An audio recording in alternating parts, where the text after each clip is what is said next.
మనకి 3 లక్షల సైన్యం ఉంది. 25,000 మందిని చంపాం, 60,000 మందిని చంపుకున్నాం. అయితే ఏం, ఇంకా మన సైన్యం 2,40,000. ఇప్పుడు వాళ్ళ సంఖ్య కేవలం 75,000. ఈ యుద్ధం ఇలాగే కొనసాగిన 3వ నాటికి వాళ్ళ సంఖ్య ముగిసిపోతుంది. అప్పటికి మన సేన మిగిలుంటుంది. ఈ దేశం మనదవుతుంది. శాతకర్ణి ఒక్కడు మిగులుంటే చాలు డెమిట్రియస్. మనలో ఒక్కరూ మిగలరు. మీరతన్ని యుద్ధంలో చూశారు, నేనతనిలోనే యుద్ధాన్ని చూశాను. అంటే వాడికి చావు లేదా? ఉంది. దాని పేరు ఎథీనా. అపార సైన్యం చేయలేనిది ఆడది చేస్తుంది.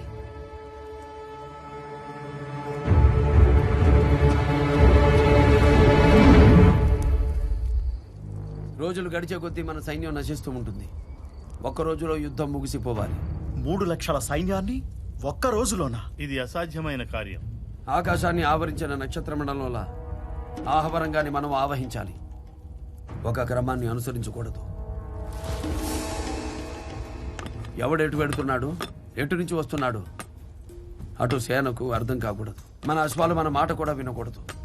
వాటికి దారి తెలియకూడదు. పట్టపగలైనా చిమ్మ చీకట్లో కమ్మాలి. గుడ్డిగా అవి ఉరకలు చేస్తుంటే అస్తవ్యస్తమైన చుక్కల్లా మనం విస్తరిస్తూ వెళ్ళాలి. అందుకు వాటి కళ్ళకు గంతలు కట్టాలి, కళ్ళెం ఒడిసి పట్టాలి. వాటి గిట్టల కింద పడి ఎన్ని లక్షల పడగలైనా అణిగిపోతాయి. ఆ డెమిత్రియస్ నా కంటపడితే చాలు, వాడు వాడి శవమో శాతమాన కేంద్రానికి సాగిల పడవలసిందే. ప్రభు, శత్రువుల వేగు సందేశంతో వచ్చాడు. శత్రువు అయిన ఘనతను గౌరవించడం రాజలక్షణం. నేటి సమరంలో మీ సేనల స్వైర విహారం మాకు ముచ్చటేసింది. కానీ అపార జన నష్టం మమ్మల్ని ఆలోచింపజేసింది. ఉభయులకు సమ్మతమైన మధ్య మార్గాన్ని అనుసరించడం మన ధర్మం. అంగీకరిస్తే మా అంతరంగాన్ని ఏకాంతంగా మీకు తెలియజేస్తాం.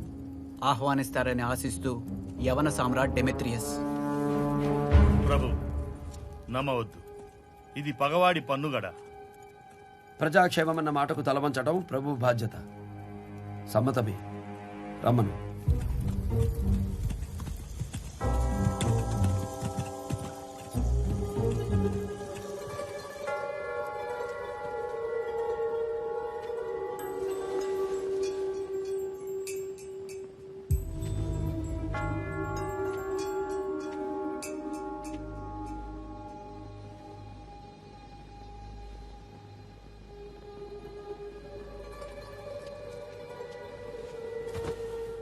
ఏ ధైర్యంతో గ్రీకు సేనకు ఎదురొస్తున్నారు? మీరు పురుషోత్తముడి కంటే గొప్పవారా, చంద్రగుప్తుడి కంటే శౌర్యవంతులా? నాడు నీ నాట్యం చూసి నెమలవే అనుకున్నా. భగవాడి పౌరనివా? సింహాసనం మీది, శాసనం మాది. పాలకులు మీరే, పాలన మాత్రం మాది. సరే అంటే నేను కూడా నీ దాన్నవుతాను. గ్రీకుల అదుపాజ్ఞల్లో ఈ భూమిని ఏలుకుందాం. ఏమంటావు? పాలించడం మాట దేవుడెరుగు. ఈ గడ్డ మీద యాచించడానికి కూడా అనుమతించనని చెప్పు. గ్రీకులు ఈ గడ్డ మీద మోపే చివరి అడుగు.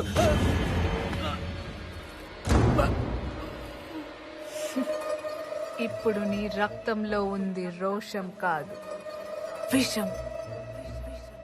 ఈ కాలనాగు కక్కిన కాలకూట విషం.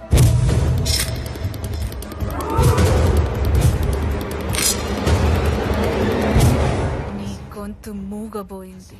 మెల్లమెల్లగా చూపు చీకటవుతుంది. నీ నెత్తురు విరుగుతుంది. ప్రాణం ఆవిరవుతుంది.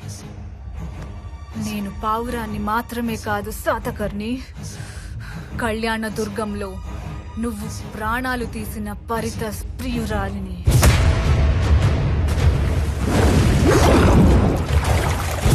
నీ మరణం నా పరితస్కి నేనిస్తున్న బహుమానం. చచ్చిపో, ఇక సెలవు.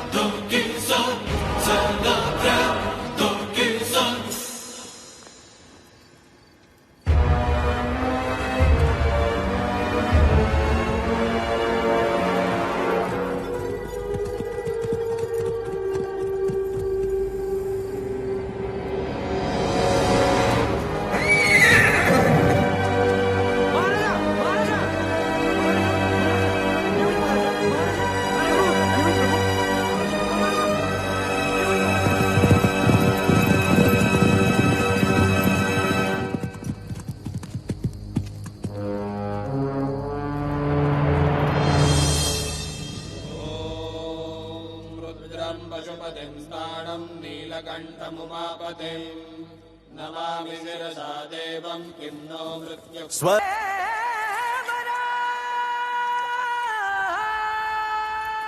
యవన సైనికులారా అజాయిమాస్ అవి చిరిగిన జంట ముక్కలు యవన సేన చేయి కదిలిన ఆ గాలికి కొట్టుకుపోతాయి. ఇది మన అలెగ్జాండర్ ఏనాడు సాధించవలసిన దేశం. సాధిద్దాం. కళింగరాయ ఏమిటి విషయం? నాయకుడు లేని పోరాటం నేను చేయలేను. నిజం కళింగరాయ, మనం వెనక్కి వెళ్ళటం తప్ప వేరే దారి లేదు. మరి మహారాజునేం చేస్తాం? చావు బ్రతుకుల మధ్య వదిలేస్తామా? ఇంకేం చేస్తాం, వెళ్ళిపోదాం. కనీసం మన రాజ్యాలనైనా మనం కాపాడుకుందాం. ఇంతమందివి కలిసి వాడిని సరిహద్దుల్లో ఆపలేంది నీ నట్టింటికొచ్చాక నువ్వు ఒక్కడవే ఆపగలవా? గుంపు కట్టిన ఎలుకల్ని ముక్కలు చేద్దాం. ఆ మహానుభావుడి లక్ష్యం గెలవడం కాదు, మనం కలవడం. యుద్ధం ఆయన ఒక్కడి కోసం కాదు, నీ కోసం, నా కోసం, మన రాజ్యాలన్నీ కలిసి పుట్టిన అఖండ దేశం కోసం. పారిపోతే మనం కట్టిన పసుపు తాళ్లు కూడా మనల్ని చూసి నవ్వుతాయి. పరాధీనమైన భావితరాలు మన శవాల మీద కూడా ఉమ్ముతాయి. మన కలయిక శాతకర్ణి కన్న కల. కలగన్నవాడు లేకపోయినా కల బతికే ఉండాలి. మహారాజు మనల్ని ఓడించి ఒకటిగా కలిపారు. ఇప్పుడు మనం కలిసి ఆయన కలను గెలిపిద్దాం. సమయం లేదు సేనలారా. విజయమా విజయమా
అప్పుడు ఒకే రాజ్యం.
ఆకాశాన్ని ఆవరించిన నక్షత్ర మండలంలో ఆహవరంగాన్ని మనం ఆవహించాలి.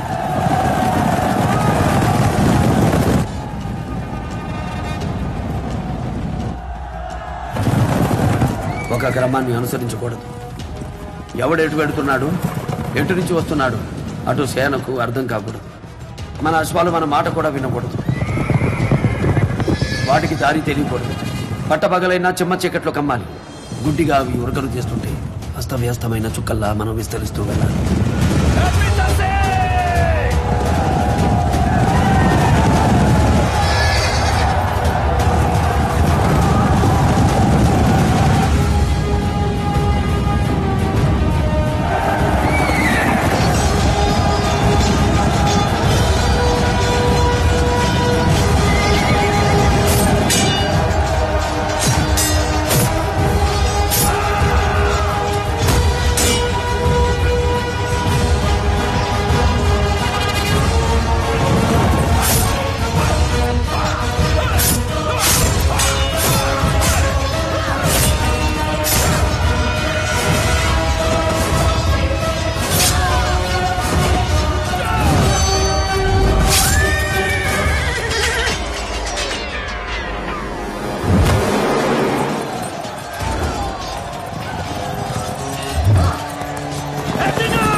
ఆడదాని చేతికి విషమిచ్చి పంపిన నాడే నువ్వు ఓడిపోయావు డెమిత్రియస్.